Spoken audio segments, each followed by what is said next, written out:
मीरपुर नाम के शहर में तेजस अपनी पत्नी नीरू के साथ रहता था। पति पत्नी दोनों ही नौकरी करते थे। एक दिन तेजस गांव अपनी माँ के पास फोन करता है। हेलो, प्रणाम माँ। जीते रहो माँ, तुम दादी बनने वाली हो हैं? अरे वाह, ठीक है बेटा, मैं कल ही आती हूँ। जब माँ जी शहर पहुंची तो बेटी बहू ने बहुत अच्छे से स्वागत किया। लीजिए माँ जी, चाय। अरे गर्मा गर्म पकोड़े ले आओ माँ के लिए। नीरू रसोई में गई और 2 मिनट में ही पकोड़े ले आई। जी ये लीजिए। बहू जादू से बनाए हैं क्या? अभी तो रसोई में गई थी। यम्मी। माँ जी, शीला रसोई में पकोड़े तल रही है, मैं बस लेकर आई। हे भगवान, मेरा धर्म भ्रष्ट कर दिया तूने। अब तो गंगा जल से शुद्धिकरण करना होगा। दूसरे दिन, माँ जी मैंने नाश्ता बना दिया है, ऑफिस जा रही हूँ। पर अभी तो घर का सारा काम पड़ा है। शीला आती ही होगी, झाड़ू पोछा बर्तन कपड़े वो सब कर लेगी। हमारे जमाने में घर का सारा काम हम ही करते थे। जी माँ जी, आप बहुत होशियार हैं, मैं घर ऑफिस दोनों नहीं संभाल पाती। तो जरूरत क्या है घर से बाहर जाकर चाकरी करने की? वैसे भी घर का काम खुद करने से घर में बरकत आती है, समझी? पर माँ जी।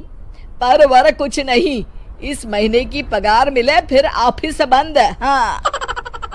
रात को दोनों ऑफिस के लिए निकल रहे थे। मेरी तो कोई कीमत ही नहीं है इस घर में। माँ जी, आजकल महंगाई बहुत है, रहन सहन भी बदल गया है, दोनों नौकरी करते हैं तभी ठीक रहता है। अच्छा, तू कहना क्या चाहती है? मेरा बेटा तुझे बिठा के खिला नहीं सकता? तू ही इस घर का खर्च चला रही है, हैं? नहीं माँ जी, मेरा वो मतलब नहीं था। मतलब खूब समझती हूँ, ये बाल धूप में सफेद नहीं किए मैंने। हाँ। अब तो ये रोज का काम हो गया था। तेजस भी रोज की झिकझिक से परेशान हो गया था। एक दिन उसने कहा, नीरू, वैसे भी तुम्हें मैटरनिटी लीव मिलने वाली है, तो अभी से ही छुट्टी ले लो। पर क्या, मेरी सैलरी अच्छी खासी है। आखिर नीरू ने रिजाइन कर दिया। जब बच्चा हुआ तो घर में सब बहुत खुश हुए। कुछ दिनों बाद तेजस फाइल देख रहा था। क्या हुआ तेजस, कुछ परेशान लग रहे हो? हाँ, वो हमारी जितनी सेविंग्स थी वो तो हॉस्पिटल में और छठी के फंक्शन में खत्म हो गई है नीरू। और अभी वैसे मंदी चल रही है तो मैं बोल रही थी कल मुन्ना को हेपेटाइटिस का टीका लगवाना है। नीरू, क्या पोस्टपोन नहीं कर सकते? नहीं जी, बिल्कुल नहीं। अब तेजस को समझ में आ रहा था कि उससे गलती हुई है। पैसों की कमी का असर घर के माहौल पर भी पड़ रहा था। अगले दिन, बेटा मेरा चश्मा और ये दवाइयाँ ले आना, पर्चा देते हुए माँ जी ने कहा। जी। तेजस, मुन्ना के लिए दूध का डिब्बा और डायपर भी ले आना, और ये किराने के सामान की लिस्ट है, इसे भी लाना है। तेजस गुस्से में लिस्ट मरोड़कर फेंकता है और चिल्लाता है, पैसे क्या पेड़ पर उगते हैं? ये ले आना, वो ले आना। अरे पर ये जरूरत का सामान ही है। वो गुस्से में बिना कुछ कहे ऑफिस चला गया। अरे लंच तो ले जाइए। नीरू दौड़कर डिब्बा पकड़ाती है।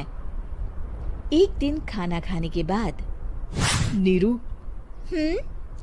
अब तो मुन्ना कुछ बड़ा हो गया, तो अब तुम वापस ज्वाइन कर लो ना जॉब। पर इस रिसेशन में जॉब मिलना बहुत मुश्किल है।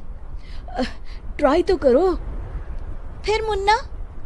माँ जी है ना, और एक फुल टाइम मेड भी लगा लेंगे। पर माँ जी, उन्हें तो पसंद नहीं। तभी माँ जी वहाँ आ जाती है और प्यार से नीरू के सर पर हाथ फेरते हुए बोलती है, अब मेरी समझ में आ गया बहू, पहले के और अब के समय में अंतर है। तुम काम शुरू करो, मुन्ना की जिम्मेदारी मेरी। मेरी प्यारी माँ जी, ये कहकर नीरू उनके गले लग गई।